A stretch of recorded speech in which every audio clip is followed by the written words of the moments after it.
traditionally. What does non-traditionally mean? Where do traditions come from? They come from hundreds of years ago. And I'm a kind of a weird person. You probably all know that by now. So I try to look at the text and see what an ancient person would understand it to be. So we're on the second part of day 6, and that's when the land animals and the humans got something to eat. Last time we looked at where God made them. Now think about it. When you're thinking about creation, there's always a big elephant in the room, and nobody wants to talk about it. But you can't ignore an elephant in the room, can you? He's taking up most of the room. And the big question is, how long ago was it? Isn't that the big question? Everybody argues about, not enough time, this and that, and the other thing, right? And I'm going to try and hit just briefly on that when I get to reviewing day 4 today. And it's not traditional, I'll tell you that right now. Scientists measure billions of years. They'll say that star over there is 13 billion. It took 13 billion years for that light to get here. But the star in the other direction also took 13 billion years to get here. So maybe the universe is at least 26 billion light years wide. That's weird, isn't it? How long does the Bible give us? Well, it gives us a few thousand years. It gives us generations. Some of the generations tell you when the kid was born, when the father died, and so forth, right? So the Bible never says that, but also the Bible never says the earth is young. A lot of people think it's young because they're Western people and they think that way. But it also uses words for eons. There's 500 eon words in the Bible that are not usually translated that way. They're usually translated as world or eternal or some other word rather than the vast ages word that was there in the original. But it only counts a few thousand years, a few thousand people, generations, hundreds of generations back from Jesus to Adam. So ancient people believe something that none of us believe. By the way, all people, there's 2 great systems in mythology. The ancient people in the time of Abraham, they came up with these ideas that the planets were gods. And the gods were always fighting each other and killing each other off, and they were smashing some of the planets up, and they were passing them around and changing things on the earth and causing the king to die or the crops to fail or whatever. The gods were there, right? And that's a system of mythology. But there's a second system of mythology, and it's much more current. And the second system tries to measure things with time. And I think they're just as mythical. In my opinion, time is a myth. And I can't find the word time in the Bible. That's why I'm different. But anyway, ancient people believe something that you and I can't grasp. And their stories are very consistent about it, both in the Bible and in the contemporary literature of that era. They thought the days and years are getting shorter for each generation. And Jacob actually said that to Pharaoh. He said, "How old are you?" He said, 137 years old. He says, "But I'm not like the my days and years are shorter and worse than the days and years of my fathers." That's literally what he says, and that doesn't make a lot of sense to us. So let's review. One day. What's one day? The first day, it doesn't say in the Bible it was the first day. Isn't that interesting? It calls it one day. One day is how long it was, right? But the other days are numbered. Second day, third day, fourth day, sixth day, seventh day are numbered. But the first day, it just says one day. And that's very interesting because Augustine thought that the beginning is there. And if there's a beginning, then you have to have the first day, right? But it doesn't say that. It doesn't use the word beginning. It just says that first God created something. What did he create first? Well, the first thing he would have to create, he'd have to create matter. How do you create the earth without first creating matter? So what does he do on the first day? The text is very clear how he did it. There's a process how he did it. And it's a sequence of what he did, right? And he says, he speaks for light to become light. First he made something, it was formless, it was empty, and there was it was darkness and there was nothing there, and yet there was something there, and then he commanded light, and he uses that wonderful little word for the shaking. This is like the shaking of the wings of a bird when he settles over his young. Same word is used in the Bible. And then in Job chapter 38, it says at that point the seed was born. God told Job that. Seed was born. So what happens? The earth is becoming to take shape. What did he make first? He made matter. Right? What did he make second? By the way, by faith, this is in Hebrews chapter 11, we understand, and here's that word eons that are in the scripture in the original text. The vast ages were passively established by God's command so that the visible has its origin in the invisible. What did he make it out of? I don't know what he made it out of, but he made things visible to come out of invisible things. And by the way, that's exactly what we see in the world. We can see all the way back to close to the beginning, and we see great bursts of light. And after the great bursts of light, matter shows up. And that's weird, isn't it? Because we think matter is something permanent, but it's and he doesn't say in the text that he made it all at once. Augustine said he made it all at once. Boom! He says, Augustine, who was a bishop 1,600 years ago, he said that God could not say, let there be light.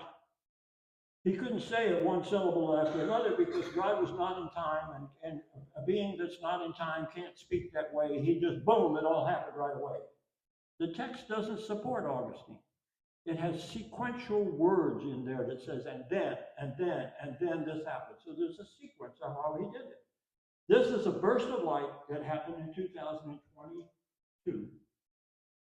And it was the brightest burst of light. And what happened after the burst of light, they found a jet of matter. There was nothing there, big burst of light, jets of matter came out. Okay, day 2. What happens on day 2? Well, we have an Earth now. We have, and he made something in the skies. We don't know yet what, but he starts and he says water separated into waters above and waters below. And you say, well, what was the waters above look like? Well, in Proverbs chapter 8, it tells us about this event. It tells us that there was geysers, and the geysers ejected something, and it became a dust cloud. And the word in Hebrew is for a dust cloud. Have you ever seen water turn into dust? I haven't seen any water turn into dust. If there's a geyser and it looks like dust and then it's ice. And so what happened? The first thing that happened, there was no atmosphere at this point. Ice came around the earth. The earth was surrounded by ice. And then he uses that wonderful word in Hebrew, the word spreader. He says a spreader formed between the upper and lower waters. And the spreader, he calls it skies or atmosphere. So there's a sequence. First, the water must have been hot on the surface of the earth. It shot water up into space. And here's this little moon that right now today, here in our solar system, at over 700 miles an hour, close to 800 miles an hour, the waters, hot waters from the surface of the moon, which is covered with ice, right? All you see is ice on the moon, but down on the South Pole, there are these cracks. There's 100 geysers. And what are they doing? They're shooting ice up into space. And what does the ice look like? Looks like dust. And here's a picture of what the ice looks like when it gets in space. That little glob in the middle is the moon. And he's squirting out dust out. What happened on day 2? The atmosphere formed. But before the atmosphere formed, there was a shell of ice around the earth, a dust cloud. Is that important? Well, this is the only day that God doesn't say it was good. What happened to that ice that was up there in Noah's days? It came down. It came down. So that's how, so we can put things together and figure out where the water came from. It wasn't all the water came from there, but some of it did anyway. Then we get to day 3. It says land arose out of the waters. And the land is one land, and the waters are many waters. You say, well, how can you have one land and lots of seas? Well, in the book of there was a fellow here who walked around on the earth. His name was Peter. And Peter was a very inquisitive person. You ever notice that about Peter? He always had his mouth going, usually before his mind did, right? And Peter says, Peter says that the waters used to stand on the land or with the land, together with the land. And that's exactly what we find. I think that Peter probably asked Jesus some questions. He's looking around, they go by this cliff, and it's made of limestone, and you can see fossils in the cliff, and there are marine fossils, and he says to Jesus, how come that was? Jesus probably explained it to him. Because in the land of Israel, there's lots of sedimentary rocks, and a lot of them are limestone, and there's fossils in them. And I think Peter probably knew this because Jesus told him, he said the water used to stand together with the land, but later that water cataclysmed, he said. So apparently the waters were hot. They were loaded with minerals. This part's not in the Bible, but when we dig down, we find some very interesting stuff that the waters must have had a lot of metal in it because the metal settled out and formed layers of there's 1 billion tons of iron ore. Where did the iron ore come from? Bacteria caused it to settle, to come out of solution. You go to Mars, lots of iron, no iron ore. Come to Earth, 1 billion tons of iron ore, especially in places like Western Australia. And other ores settled. What did they do? They cleaned the waters. It made the waters. If you drink waters full of metal, it's poisonous. Not good for you. So somehow or another, the waters are prepared in the first part of day 3 so that the plants could come. And later on day 3, God calls for the plants to sprout from the ground. He didn't instantly make the plants. They sprouted, came up from the ground, and what did they do? They reproduced themselves. Isn't that interesting? How do you get something to reproduce itself? Is that a miracle? Every time something reproduces itself, even plants have DNA and they have parents. They have pollen and so forth. Plants can reproduce themselves. And most plants have 2 parents that causes genetic changes, but they're to reproduce after their kinds. What do you think that means, reproduce after their kinds? Can they become a different kind? Not according to the Bible, right? So if somebody says to you, you go to school and it says, well, there was this fish, and the fish became a salamander, and he crawled out of the land, and then later on he became a cow. And later on, there was this ape, and he became a person. That's not biblical, is it? God created kinds, and he told them, you are to reproduce after your kinds. That doesn't mean there isn't change, because there always is change. If you have 2 parents, do you look identically to one of your parents, or be half and half between one and the other? Probably between the 2, right? And so all animals and plants, most of them, reproduce after their kinds. And there's genetic change, but it's limited. And the interesting thing about early plants is they grew in water. And you say, why would they grow in water? Because the earth was wet in those days. The ground hadn't yet solidified. So the earliest plants we find are really weird plants. They grew in ponds. Some of them were and from Genesis chapter 2, verse 5 and 6, we learn, and the word for a plant in Genesis chapter 2 is not the same as the word for plant in chapter 1, and it's the word that's used elsewhere in the Bible for a dry land plant, a desert plant. There were no desert plants in that era, okay? And that's what it tells us, specifically spells out in chapter 2. Lots of people will argue, they say, chapter 2 and chapter 1 conflict with each other because here, chapter 1, it says he made all the plants, and chapter 2 it says he didn't make the plants. Different word for plants. So if you take it that way, then, and then he also says why there were no desert plants in chapter 2 of Genesis, because water flowed up out of the ground and watered the whole surface of the earth. And this is what probably some of these plants is what we get coal from.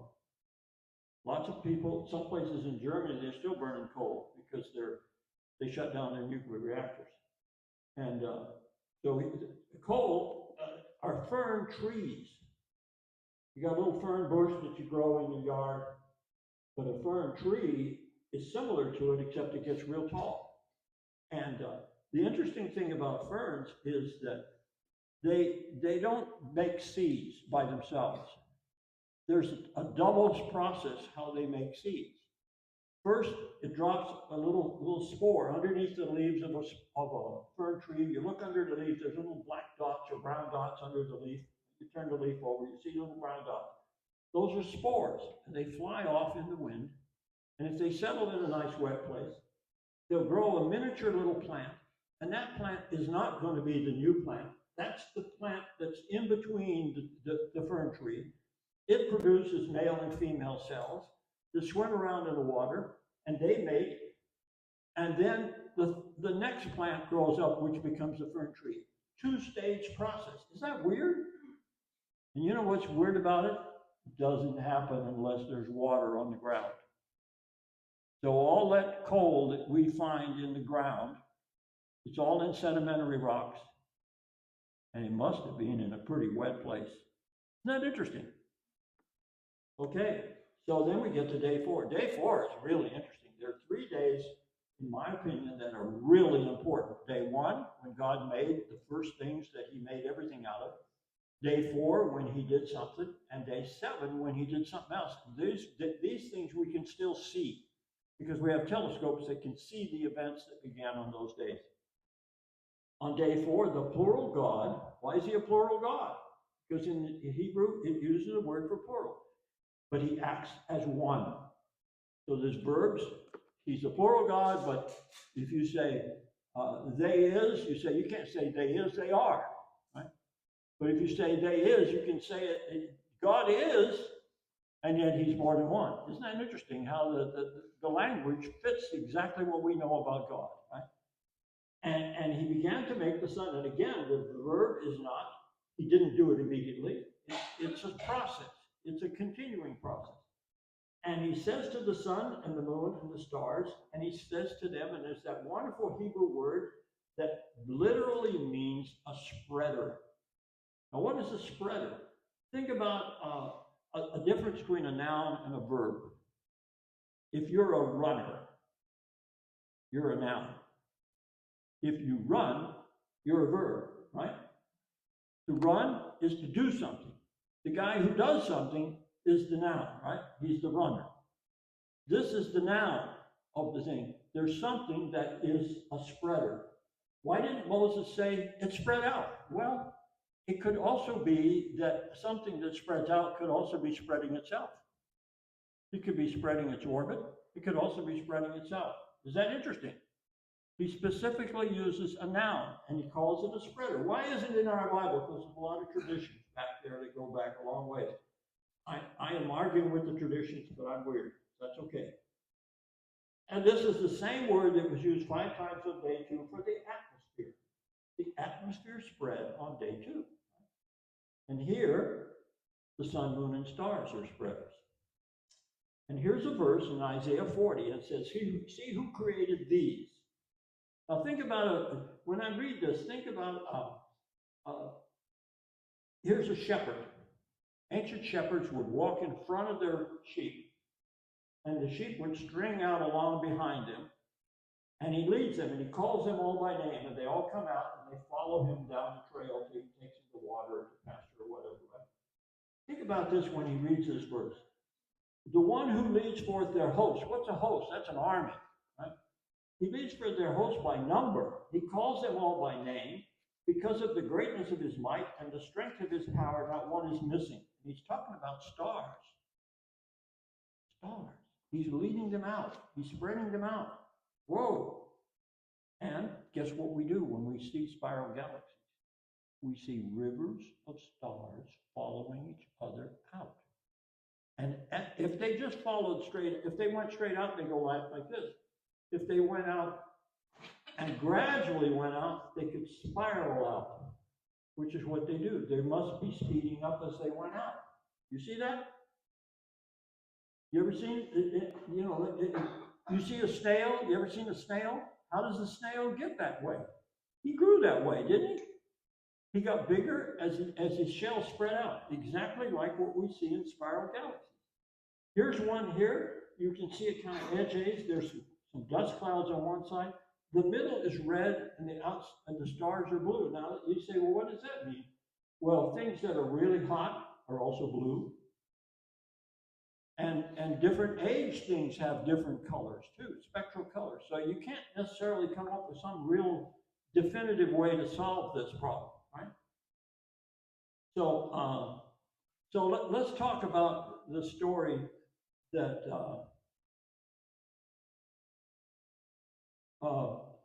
that we mentioned to you that the ancient people believed something that is really weird. They believed that the earliest people lived for long, long ages, and life kept getting shorter for everybody, one generation after the other. Have you ever noticed when you were young, life seemed to go by a lot slower than it does now? You think that might have something to really happen? Well, here's the Sumerian kinglets. There's a number of these.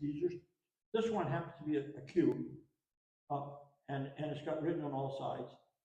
And it's the list of the kings that they had in Sumeria, which was down in the Mesopotamian valley between the rivers, and it lists the kings, and it says the first king reigned this long, the next king reigned this long, and actually they talk about the cities. They say the kingdom was first in this city, and here it says the first two kings in the city of Urde, they lived for 64,800 years.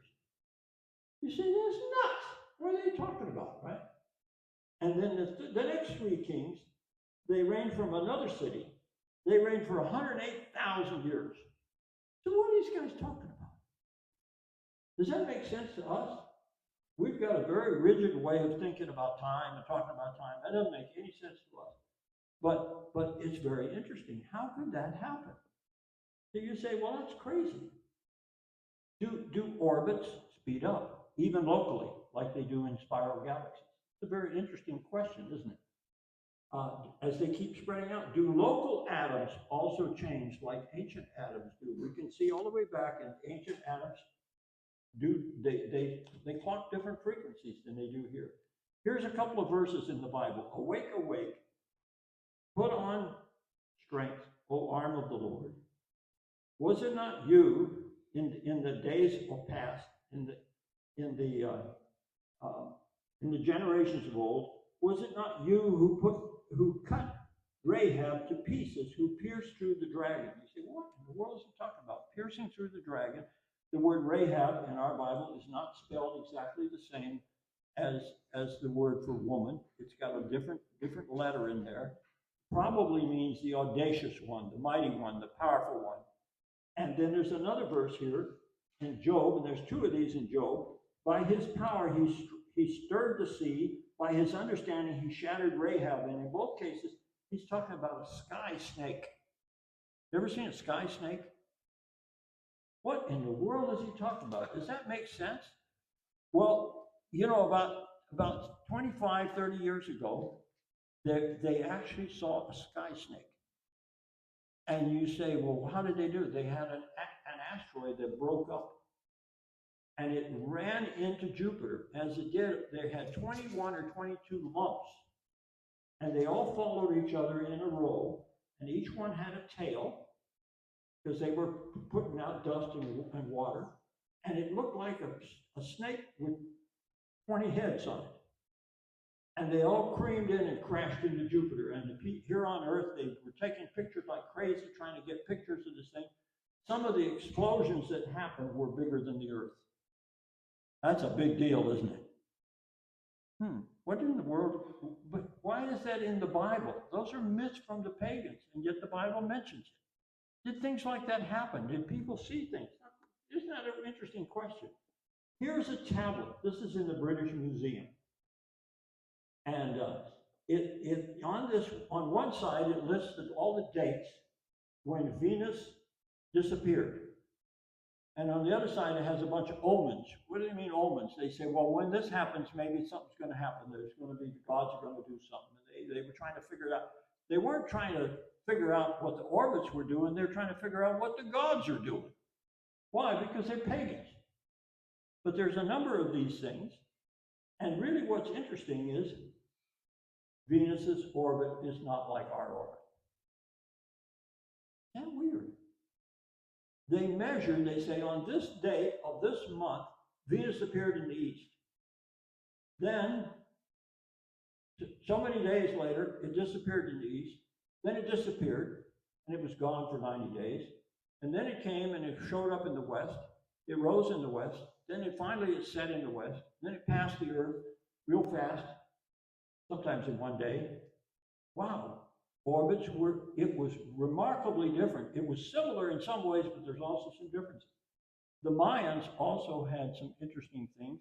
They kept records of Venus because they thought Venus was a god too. And their orbit of Venus is halfway between the Babylonian one and the one we see today. Is that weird? You say, well, how could that be? Well, I'm just trying to get you to think about this. I'm not going to solve this thing. It's not solvable. You can't solve these things. You can understand why God is wiser than we are, but you're not going to come up and say, I'm smart. You have to understand that God is so smart that he can even defeat the smartest people without doing anything wrong. Why would he do that? Because he wants people to come by simple faith in his Son. That's his plan. And he's going to bring glory to people whom he chose to bring them to faith. That's his great glory. Here are these are two little satellites that were launched in 1970. That's 55 years ago, isn't it? That's a long ways back, isn't it? And in those days, they would spin a satellite like a top. And as it spins, they didn't have to do anything to it. They got it spinning and they pointed it and it just kept going in the same direction. And so it's a very unique type of satellite. There's a guy down in Southern California. His name is John Anderson. And he was trying to figure out something here, and he found something really interesting. He worked for JPL. I actually sent him an email one time, and he actually responded to me. He was retired by then. Anyway, they sent these clock signals to the satellite, this bird that's flying out in the solar system, and he sent it right back. He did a little electronics to it, sent it right back. And you know what John Anderson discovered? Something very interesting. The clocks that we sent a signal to them, by the time the clock came back, it wasn't the same speed. See, that's crazy. We got clocks and we know they never change speed. They're on our cell phones. They're on their GPS. They're everywhere. Nothing changes, right? And what was really interesting is the clocks were speeding up just like the clocks in all the hydrogen atoms and in the galaxies. In fact, the number that they use is the number they figure out how far the galaxies are away from us. Are things changing? If you understand that God can change things in a way that's remarkably simple and it's a together kind of change, a relational change, you see that God is wiser than we are. Okay? So you might say, how could that happen? The sun is pulling on the earth, but the sun can pull and push. You say you can't pull and push both at the same time. The sun pulls on the bow of the earth more than the stern. Why? Because whatever gravity is, no one's ever discovered it. It always pulls more on the dawn than on the sunset. So what do you think that might do? I think it speeds up the earth and it speeds up the earth's orbit. Okay? So if you think like an ancient person did, you can understand why some people a few thousand years ago grew great big thick brows. Why did they grow great big thick brows? Because they lived for long ages. They were Neanderthals, and yet they didn't live. You understand that? Why did these huge dinosaurs? Why could they run around? And today, if they existed, they'd be too heavy to even move their heads. Is change going on?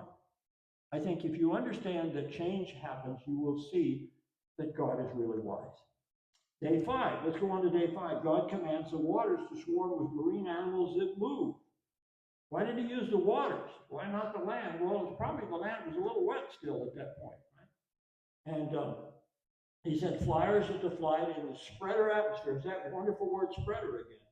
He also created the large monsters, great ones. And here's a picture of a great sea monster. Okay? Got flippers on him. How big do you think his head is? You think he could take a bite out of you? He's a big monster, isn't he? He lives in the water. He's got flippers. And a few years ago, they discovered one of their eggs. They found a fossil of this, maybe it was the mother, and right next to the fossil, they found an egg the size of a football, and it was cracked open and had real thin skin on the egg. It was in rock on the land in Antarctica, so why was it on the rock in the land in Antarctica? Because the waters used to stand on the land. Remember? The fishes lived on the land because the waters were on the land. The modern oceans hadn't yet formed. And so apparently this egg from this monster, he must have laid eggs, and the egg shell was so thin that it could get oxygen through the shell, but it was a big egg. Right? Imagine you could run in, if you had an egg like that, and you were going to have it for breakfast, it'd last you for a month probably. But anyway, where do we find marine fossils? We find them on the land. 99% of all fossils are water-based fossils. They're not land animals, they're water-based fossils. Why are they on the land? Because the modern oceans had not yet formed. Now, if you look at this thing, what I suggest to you to do is watch Australia. Can you see Australia? Right there is Australia in the middle. And Australia is now all the way down there by the Philippines. What happened? The Bible repeatedly says, and this is over and over again, it says that earth actively is spreading out, and it says it happens upon the waters. That's in Psalm 136. For the eons is his kindness. It uses that wonderful word eons in there. Is the world ancient? I believe it is, because the Bible says so. But it doesn't mean that it wasn't a day was a day, or a year was a year. Everything is changing. Once you understand that, you can think like an ancient person. You and I can't think like an ancient person because we grew up in a Western society. It's completely different. Day 6, he forms the land animals. They're the last animals to form. Right? And God speaks to the ground. We did this last week. And they actively bring forth moving land beasts after their kinds. Again, after their kinds. Why after their kinds? They're not making different kinds. They're made into a certain number of kinds. And they included creepers and perhaps insects, flyers in the skies. And kinds, again, are living things that have parents. Right? So, do you think a virus is a kind? I say it isn't. Why? Viruses don't have parents. They grab the genetics of some other creature and they force it to make a copy of itself. Do you think God made viruses? I don't think so. I don't think God made viruses. Viruses are nasty things. They never do good. And they can get into our genetics and actually cause problems with our grandchildren or our great-grandchildren or our great-great-grandchildren because they attach themselves to our genetics and corrupt us. Isn't that terrible? I don't think God did that. And so now, here's some of the animals that lived in those days. Huge, massive animals. That probably, an animal like this couldn't run. He couldn't hold his tail up. He didn't drag it in the mud.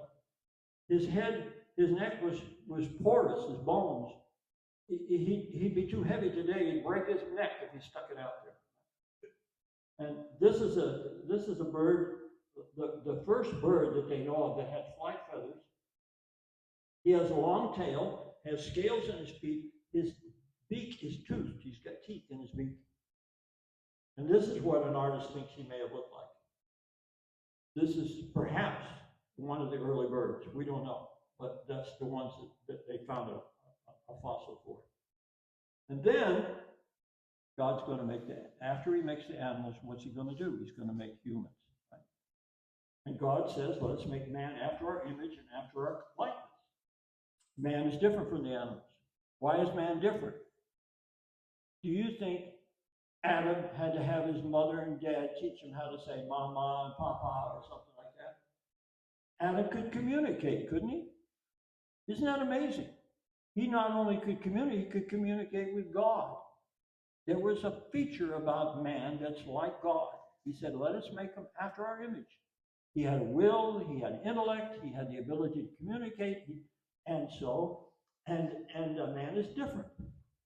And then, and this is in verse 27, Elohim is creating man in image of him, and after his likeness, male and female, he creates them. By the way, the word creating first is continuous. He's continuing to make the man. Then, when he makes the woman, he ends. In other words, he already had a plan, right? The man wasn't, it wasn't going to work with the man by himself, right? So he had to make the woman after he finished. Is the woman in the image of God like the man? Absolutely, right? Both of them are in the image of God. Male and female, he creates them. And so then, in chapter 2, we're jumping over to chapter 2 because it tells what happened in that sequence. Elohim is saying, remember he's the plural God, it's not good for the man to be alone. I shall make for him a helper. And then we have a new word for God here. The Yahweh Elohim is the God who says, I am. The word I am that's the word when he asked Moses. Moses said, what's your name? He said, I am. I just am. I am. Right? And so that's the I am word. And he's causing to fall on the man a stupor. And he's sleeping. And he puts the man to sleep. And he took out one of his organs. Probably it must have been because it's an angular organ. Probably his rib. And from it, he made the woman. And then what is Adam saying when he wakes up out of the first operation? He's saying, she's part of me, right? She's a clone of me. He says, she's bone of my bones and flesh of my flesh. And so he calls her woman, and woman meant out of man. All men today come out of women, don't they? But the first woman came out of man. Isn't that interesting, right? And so a man leaves his father and mother and cleaves to his wife, and the two become one. So back to chapter 1, verse 28. This is where we start again this week. The plural God is blessing them, and he's saying, be fruitful and increase and fill the earth and subdue her, and rule over the fishes of the waters and the flyers of the air, and of every animal moves on the ground. So man is the pinnacle. He's in the image of God. He has the right to rule over the animals. Adam got to name them all. Remember in chapter 2, God brings the animals to Adam, and Adam says, what you going to call them? And he checks them out, and he says, well, this one's big, maybe we'll call him big. This one's kind of slithery or something, maybe I'll call him. I don't know what he called them, right?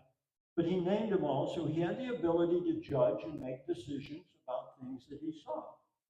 And then the plural God is saying, I'm giving you every plant-bearing seed, which is on the surface of the ground, and every tree bearing fruit, and it is becoming food. So the first thing we find out is, what did the land, animals, and man eat? You like to eat a big steak?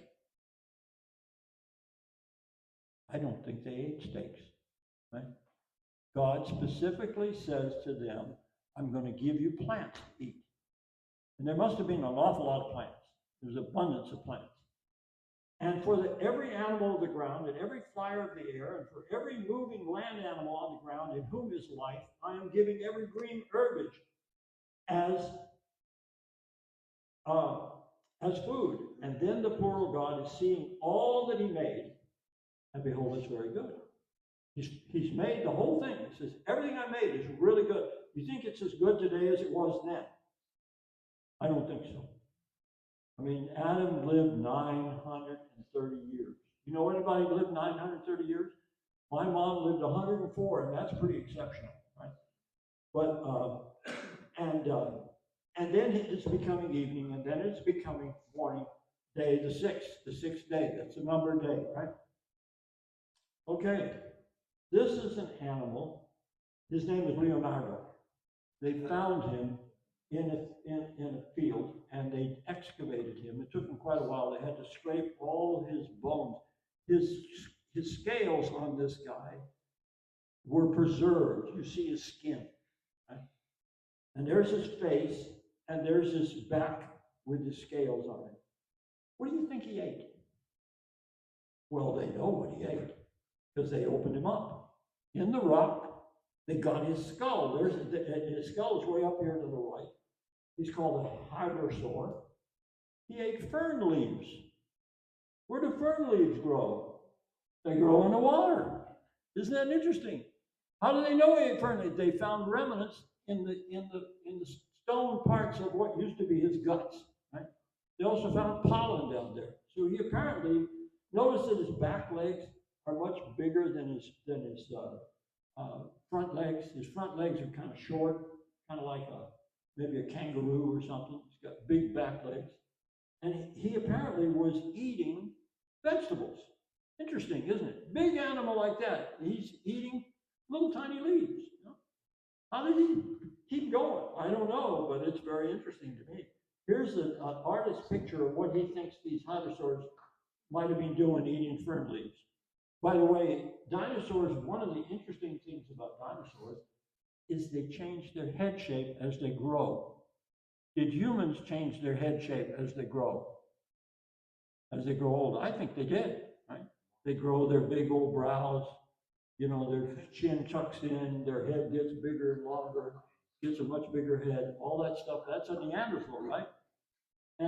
And some of these, the people will say, well, there must have been thousands of different kinds of Neanderthals. I think that as they grew up, some of them grew more horns, they got their heads changed shape. Very interesting kind of animals. But the Bible says they originally ate vegetation. You say, well, when did he change it? When did he change it? Well, we go to Genesis chapter 9. By the way, before I get to Genesis chapter 9, how do plants and animals change? This is very important because when you go to school, people will say it was evolution. And evolution means you start something really small, and maybe one little germ or one little bug or something, and it gradually keeps getting better and bigger and stronger and smarter and all those things. So evolution is progressing. You see that? Evolution is progressing. I think the Bible has it the other way around. People and animals are not as strong or big or powerful or smart as they were in those days. And so why is there degeneration? Well, you and I are sitting right here right now. There's probably radiation coming in from outer space, and it's hitting some of our cells. And once in a while, it might knock one for a kilter and get it out of whack or something. And we get diseases that come down from our ancestors because of viral diseases. So I'm not as strong as my dad. I can tell you that right now. He could do things I run out of steam before I got started, right? And so in Job chapter 38, God changes animals. He claims to make desert animals that didn't exist before. So I think you have to understand there's three types of change. There's change from parents. There's change, degenerative changes that normally happen. There's another kind of change.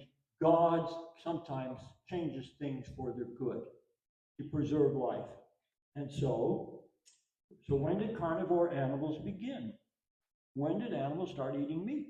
Well, in Genesis chapter 9, God says to Noah, so I'm giving every moving animal which has life, I give to you as food, even as the green herb I give to you.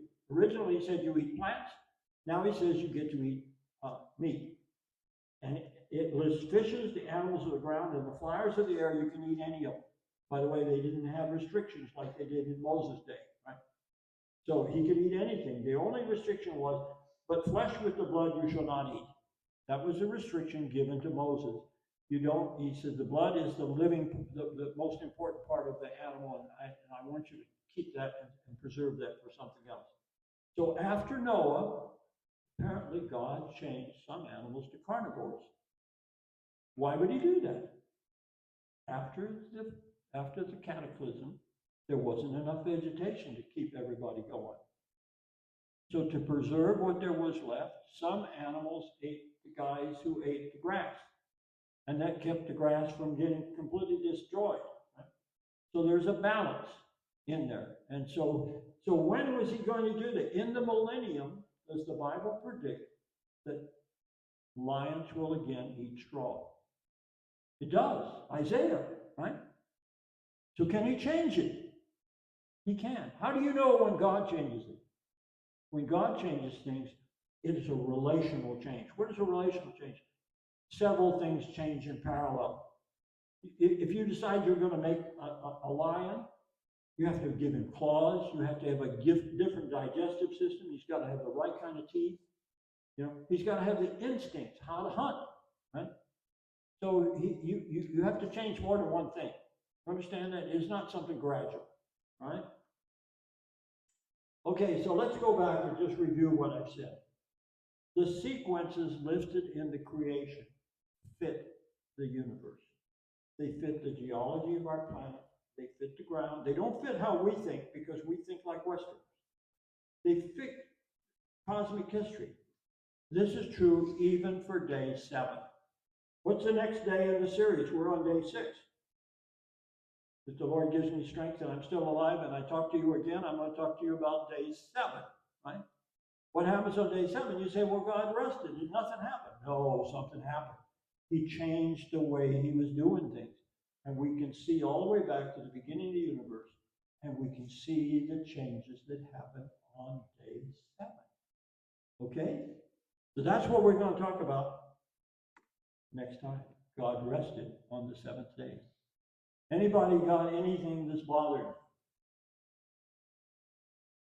Yes, ma'am.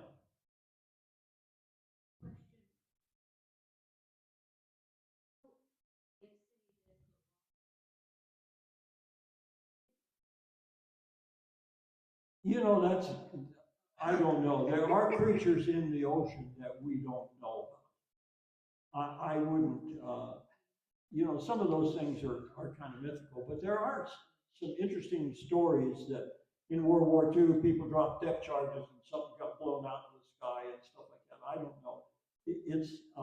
We don't know what's in the ocean. If they were alive today, they'd have to be in the ocean. They'd be too big to live on the land, right? So I can't tell you whether they exist or not, but there are some really weird things that live in the ocean. And especially things like giant squid, who's got arms from here to the back wall over there or something like that. The sperm whales go down and fight them and eat them. And they leave sucker marks on the side of the sperm whale when they fight them. They got those stickers on them, and you can see the scars on the side of the whale where he had a fight with the giant squid. I wouldn't want to run into those guys. Fortunately, they stay down deep. They usually aren't up here where we are. Anybody else got a problem? Yes? Is Job the first book of the Bible? Probably the earliest. Well, Job probably lived. I think Moses may have compiled the book of Job, but Job lived before Moses. All right. It's early in terms of its language. It's early in terms of what is happening. The things about things happening in the sky, things about stuff like that, things about the dinosaurs. Because it talks in Job chapter 40 and 41, he says, God says to Job, hey, you want to mess with one of these animals? You're not going to do it again.